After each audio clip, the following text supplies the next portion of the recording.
Boa noite a todos e todas. É uma alegria, uma satisfação poder estar aqui nesse debate, compartilhar essa mesa unidos com o Valério, sob a coordenação da nossa professora, minha professora, do curso de Serviço Social e Teoria Social. E estar aqui. Eu vou logo pagar minha passagem, pelo menos espero. Mais do que colocar questões e afirmações, penso trazer uma série de reflexões e questionamentos. E muito mais como desafios que são postos na atualidade para nós todos, seja para o movimento social, para a esquerda, enfim, para os socialistas, à luz dessa experiência histórica do que foi a Comuna de Paris, talvez olharmos para a atualidade, não terei a petulância, evidentemente, de querer ter a pretensão de fazer uma análise dessa realidade tão complexa, mas talvez indicar que precisamos, de fato, aprofundar muitos aspectos desta nossa realidade atual e extrair as lições da nossa própria história e do momento que a gente vive. E acho que belíssima a exposição hoje, tanto dos companheiros que compartilham comigo essa mesa, quanto da mesa anterior, do que foi a experiência do próprio Marx e Engels acerca da comuna. Quer dizer, num primeiro momento se contrapõe a iniciativa, à medida que ela se lançam na defesa, mas depois buscam extrair as lições de todo o processo de construção da comuna. E eu acho que nós estamos nessa fase, nós precisamos extrair muitas lições das experiências históricas que nós produzimos em todo o mundo e produzimos em particular no Brasil. Dentre os desafios, queria iniciar apontando, não sei se vai dar tempo, mas um primeiro grande desafio, que é de aprofundarmos a análise do momento que a gente vive, das mudanças que ocorreram no mundo do trabalho, na economia, nas classes trabalhadoras e assim por diante. Acho que precisamos aprofundar isso à exaustão para precisamente verificar quais as condições históricas que nós estamos vivendo, que não tinha em outro tempo histórico, e nós precisamos incorporar num programa e numa nova estratégia política. É evidente que houveram mudanças. É evidente que muitos setores da classe trabalhadora, da classe operária, hoje, se modificaram. Novos setores foram produzidos, novas categorias, mesmo dentro da fábrica, embora ela exista e seja muito grande, massiva, etc., há um processo de fragmentação, há um processo de autonomização de trabalhadores, em que até a greve, instrumento histórico de luta, hoje, em muitos casos, não faz sentido. Vou dar dois exemplos. O caso dos sapateiros, Franca, Vale dos Sinos, que não trabalham mais dentro da fábrica, trabalham em casa, como autônomos. Como é que esses trabalhadores fazem greve? Não tem como fazer greve. Não é preciso construir novas formas de luta, mas não é só os sapateiros, é cortador de cana, é jornalista e é um monte de outros setores, embora ainda exista milhares, milhões de trabalhadores, evidentemente, dentro das fábricas.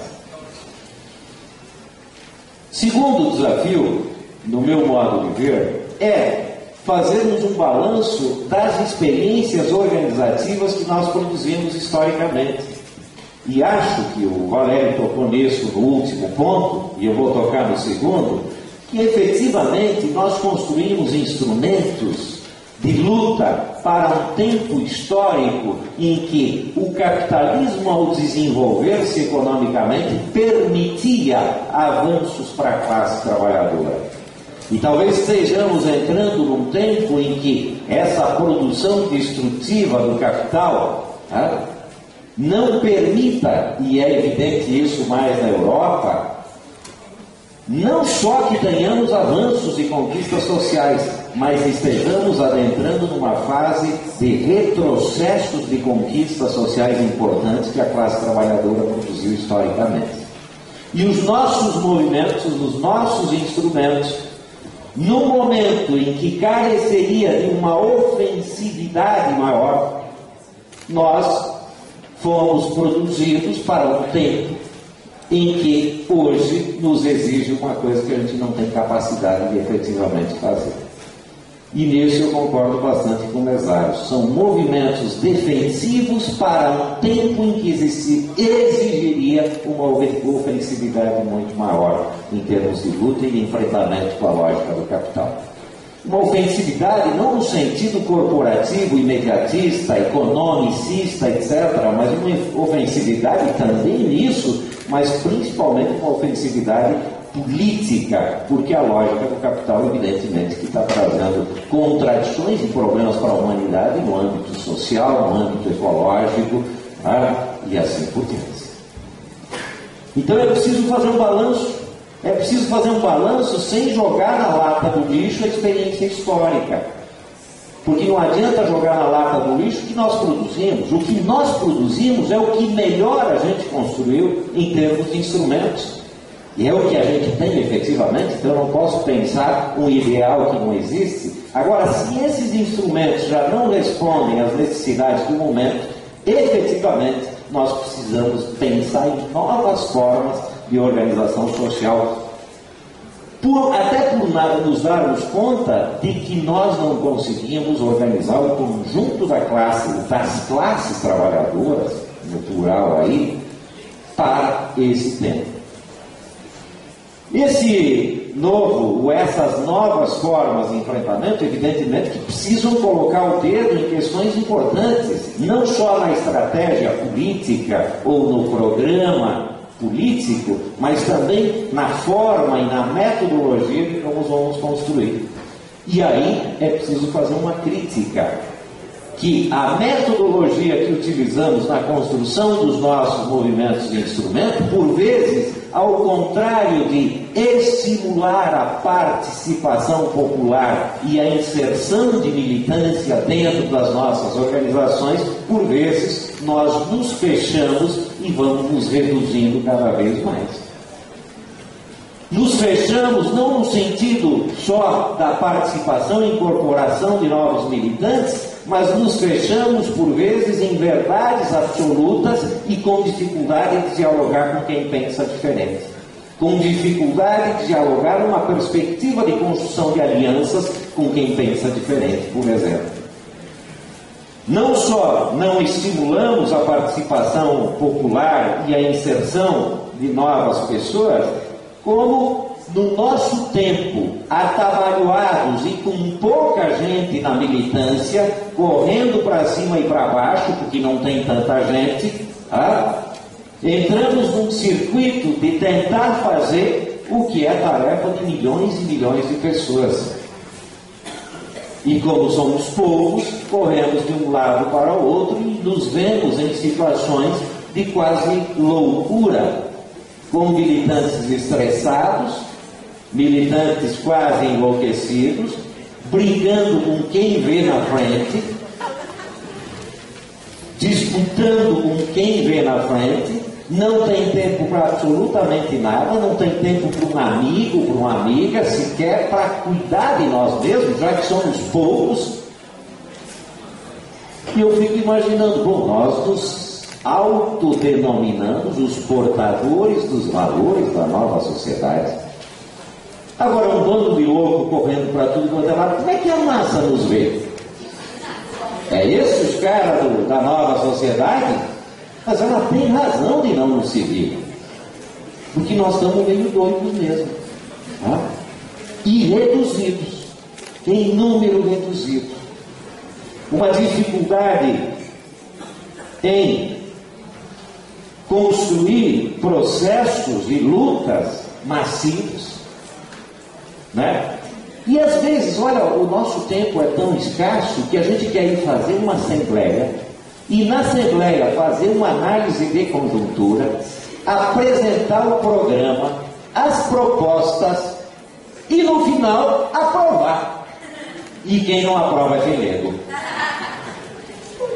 Com essa lógica, né, eu fico imaginando, eu estou há 26 anos no MST, entrei em 85, eu cometo um monte de burrada até hoje, e cada vez que o livrinho que eu leio, eu descubro ainda o tamanho da minha ignorância, e eu quero num dia ou numa semana resolver o problema, né, fazendo as... Isso não existe.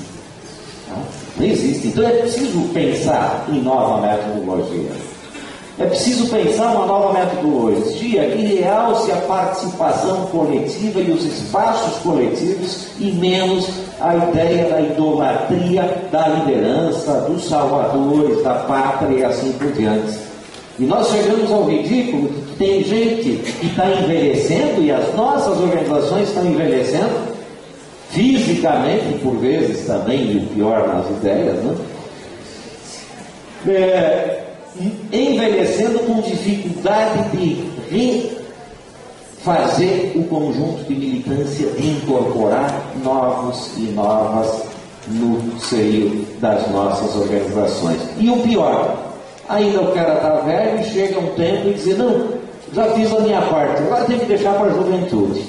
É como se fosse incompatível a experiência com a introdução de jovens. Ou, pior, muitos: não, eu já fiz muito, eu já dei muito para a classe. Deve ter dado um monte para a classe. Só falta mandar conta pelo tempo de serviço prestado à classe. Né? Quando é exatamente o contrário. É exatamente o contrário. Sabe, eu devo a minha categoria sem terra a quem eu sou. E não é a minha categoria que deve a mim.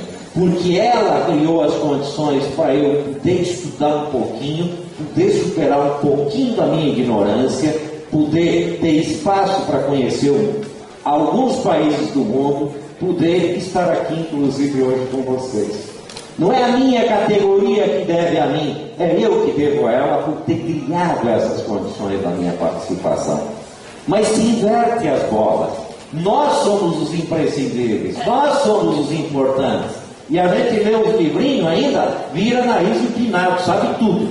E quer impor aos outros a nossa lógica, sem ter a humildade de que é um processo longo da participação, da inserção política, da construção política, para efetivamente nós termos poder popular. Nós somos educados da família, a escola, a igreja, em tudo a sermos espectadores e respeitar hierarquias. Portanto, construir poder popular deve ser e é efetivamente um processo que prescinde de estimular espaços de participação popular. Espaços de participação popular em todos os âmbitos, né, das nossas lutas e das nossas organizações. Portanto, é preciso pensar uma nova metodologia. É preciso pensarmos em novas táticas e novas formas de luta. Assim como nós aprendemos da experiência histórica produzida como a Comuna de Paris, como a Revolução de 17, como a Revolução Chinesa, como a Revolução Cubana, Nicaragüense, etc., a burguesia também aprende. E aprende com as nossas próprias lutas e, por vezes, incorpora e assimila e transfigura as nossas próprias lutas. Nós estamos num momento de reagir às políticas do governo e às políticas da burguesia, e com dificuldade de criar táticas e lutas que não sejam reativas. E o pior, a gente reage e está perdendo todas. Na reforma agrária, fomos derrotados. A reforma agrária está fora da pauta. A reforma agrária não está colocada e de fato não vai estar. Porque a reforma agrária não depende mais de nós. Nós podemos fazer ocupação por aí afora, etc., mas não depende mais de nós. Porque a agricultura é mais um espaço, e só isso, mais um espaço de valorização do capital. E por isso se investe pesadamente na agricultura. Então a reforma agrária depende de um debate na sociedade. Que tipo de uso nós queremos dar ao solo, aos recursos naturais, à biodiversidade? Se for esse, o agronegócio resolveu para nós. Segunda pergunta: que tipo de comida a gente quer comer? Essa aí, cheia de veneno, que está contaminando o solo, destruindo o solo e assim por diante, e nós mesmos? Então eles já resolveram por nós. Agora, se a gente quer dar outro uso aos recursos naturais, a terra, a água, se a gente quer comer outro tipo de comida, opa, aí a reforma agrária é uma das coisas modernas, mais modernas que precisa ser feita. Mas ela não depende de nós. Depende de um debate com a sociedade, depende da alteração da estrutura de poder. Portanto, para fazermos a reforma agrária e pensar um novo modelo agrícola, nós dependemos de alianças com o conjunto da classe trabalhadora, numa perspectiva de criar nova corporação de forças para a sociedade. Então é preciso pensar novas táticas e formas de luta, assim como nova estratégia política para o mundo. Um outro desafio, não parei de listar aqui, para não me perder, é o desafio da construção do internacionalismo. Importante que tenhamos na mesa, não só por estar na mesa, evidentemente, o internacionalismo não é trazer alguém de fora para vir falar aqui.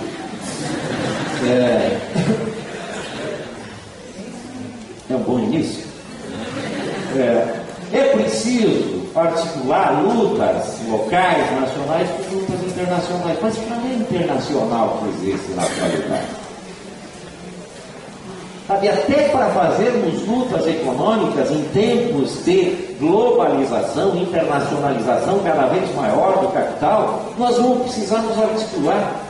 A mesma empresa que tem planta industrial no Brasil, tem na Coreia e em outras partes do mundo. Se os trabalhadores fizerem greve aqui, é bem provável que a outra planta seja acionada para produzir aquilo que não está se produzindo no Brasil. Com isso, derrota-se a greve aqui, acumula-se em banco de horas em outras partes, depois da greve derrotada, queima-se as horas acumuladas lá e tira-se o couro da classe trabalhadora aqui. Mas até do ponto de vista econômico, nós precisamos nos articular em escala internacional.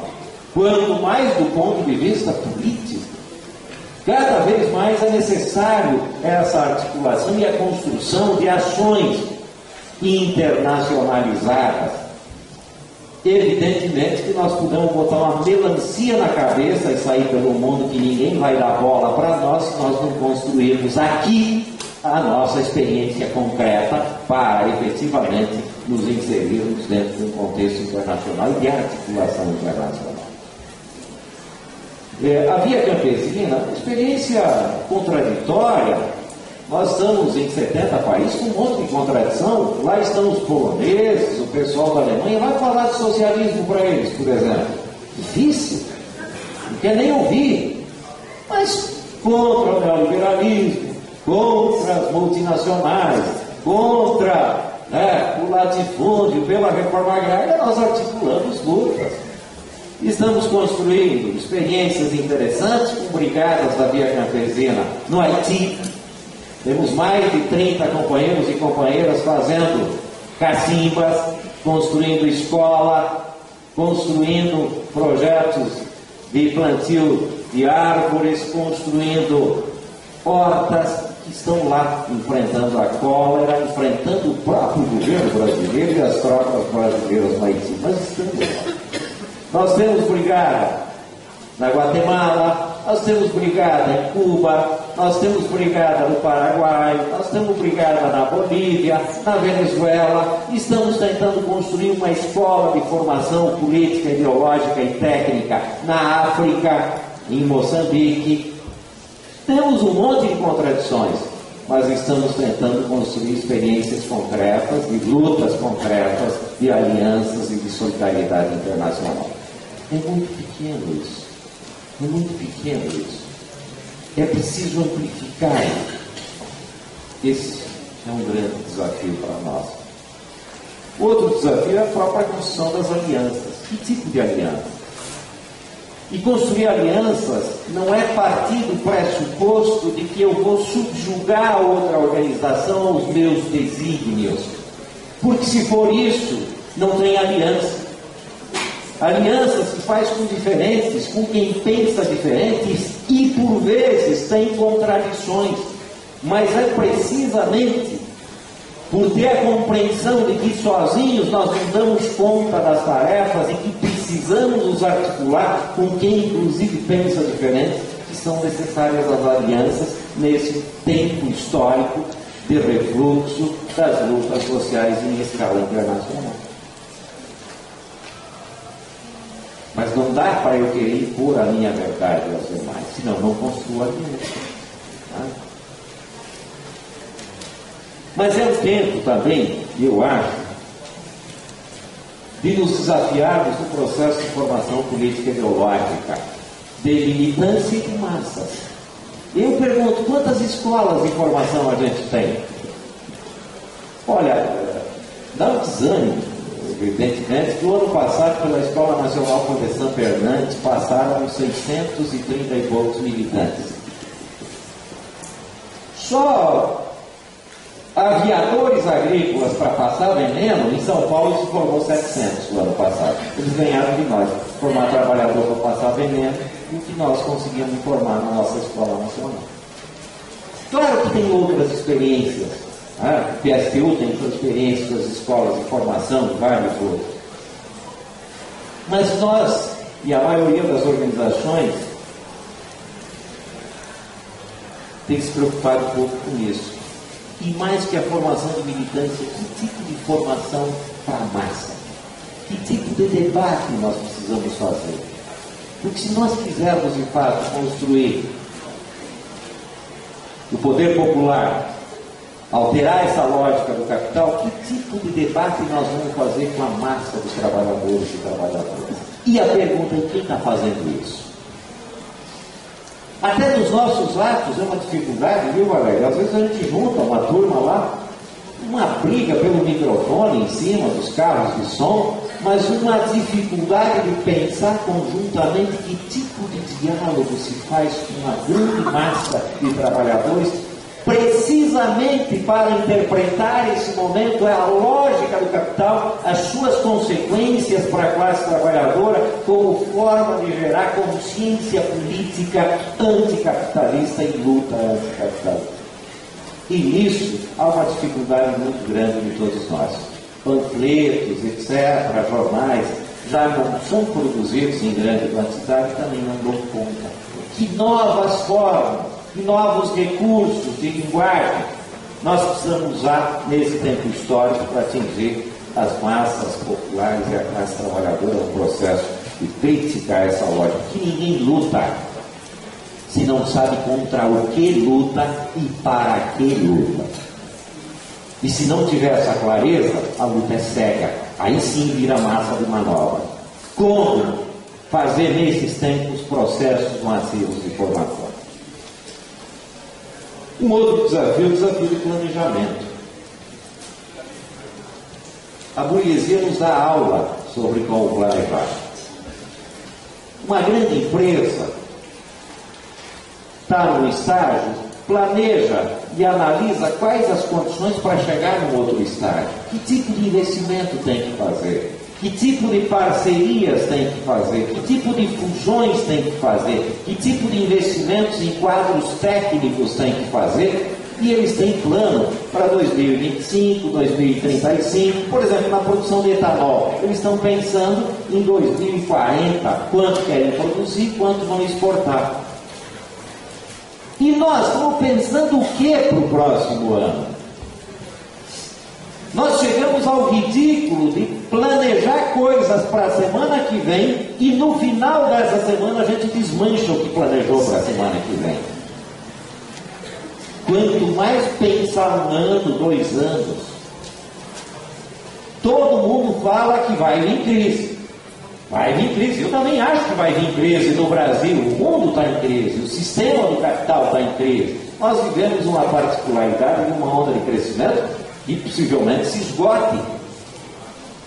Logo, a pergunta é: e onde queremos estar quando a crise vier?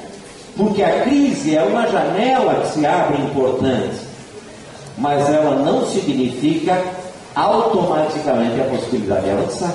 Ela pode significar retrocessos, como inclusive aconteceu historicamente. A pergunta é: onde queremos estar quando a crise vier? Em que postos queremos estar? Porque talvez agora, evidentemente nesses tempos, não são tempos de lutas massivas, fazer um assentamentinho perto da cidade não altera a correlação de força. fazer uma comuninha, nós estamos fazendo em São Paulo, dentro de uma cidade não altera nada. Ter um quadro dentro de uma fábrica, se ele erguer o dedo, ele vai para a rua. Mas em tempos de crise, ter um quadro dentro de uma fábrica, ter experiências concretas em locais que são importantes, podem significar referenciais importantes para a classe trabalhadora visualizar como possibilidade de avançar. Mas qual é o plano para atingirmos isso? Se não planejarmos e aguardarmos a vinda da crise, olha, para ser honesto, estou torcendo que a crise leve mais um tempo, para a gente poder pensar, inclusive, com mais tranquilidade essa possibilidade de planejamento. O outro desafio é o desafio de pensarmos também a conspiração. Quem está pensando mesmo? Sei, Mauro, vocês lá estão conspirando, pensando, tem setor de inteligência, etc. Quem está pensando mesmo? Quem está se munindo de informações estratégicas? Sabe? Não criar fantasias na nossa cabeça, não estou querendo criar nada. Mas como é que tu pensa a superação da ordem do capital, da lógica burguesa, do Estado burguês, que não é pouca coisa, é grande, não vou entrar nisso, tem uma força enorme, né? Só, né? De uma forma, para dizer o mínimo, né? Uma forma de militantes iniciais aí. Esse é um desafio que está posto para nós. Quem vai pensar? Qual é o instrumento que vai pensar? Ou cada quem vai de forma atabalhoada discutir? E por fim, o desafio de nós trazermos para o presente aquilo que a gente quer construir no futuro, nesse novo jeito de fazer. Eu sempre digo, nosso povo, a agricultura nos ensina uma coisa: se a gente quer colher abacate, tem que plantar abacateira. Não tem outro jeito de fazer. Não dá de plantar limão querendo colher abacate. Portanto, nós somos até considerados meio igrejeiro nisso. A nossa mística, ela traz um pouco da igreja, da Revolução Nicaraguense, um monte de lugares. Mas é a ideia de trazer para o presente um sonho do futuro, mas não um sonho descolado da realidade. Porque senão vira hipocrisia, um discurso socialista e uma prática completamente diferente. Se a gente quer, de fato, construir o poder popular, a gente precisa instigar e construir espaços para a participação popular. E ter paciência, e ter a tranquilidade de que isso é preciso ser construído uma, outra e outra vez permanentemente. Se a gente quer a participação de mulheres, é preciso criar espaços onde as mulheres possam exercer um protagonismo. Não dá para dar discurso só de participação. Se a gente quer a juventude dentro das nossas organizações e renovar os quadros, nós precisamos criar espaço para que a juventude de fato seja protagonista, não simplesmente carregadora do piano. Se a gente quer construir um projeto libertário, nós precisamos ser libertários com nós mesmos, aqui e agora, onde a gente vive. Enfim, se a gente quer a nova sociedade, é preciso, nos espaços que atuemos, nós plantar e semear cotidianamente os valores da nova sociedade, embora ainda estejamos vivendo dentro do capitalismo. Mas, como diz o tio, os germes da nova sociedade também estão no seio do povo. As formas de solidariedade no bairro, no morro, né, e assim por diante. Então, se a gente quer construir o novo, é preciso plantar aqui agora esse novo. Não há milagre. Quer ver como é que vai ser as nossas organizações da manhã? O que a gente está fazendo hoje? Não tem milagre. Tem gente esperando um reascenso de massa e até uma disputa. Quem estará na frente a hora que as massas se levantarem? A disputa do hegemonismo. A pergunta é como é que a gente constrói aqui agora esse reascenso de massa? Essa é a pergunta principal. Como é que a gente constrói o reascenso de massas num projeto político efetivamente anticapitalista que aponta para a transição para outro tipo de sociedade? Companheiros e companheiras, eu acho que são alguns desafios que não são nossos do MST. não são nossos de um grupo, são desafios que estão postos para a gente. E não somos únicos. Eu me atrevi a levantar alguns aqui. Acho que tem muitos outros desafios que nós precisamos colocar em debate. E não há outra forma, a não ser nós fazer o que esses espaços, tanto aqui quanto no seio das nossas organizações e nos espaços com outras organizações, possamos fazer o debate de forma tranquila, né?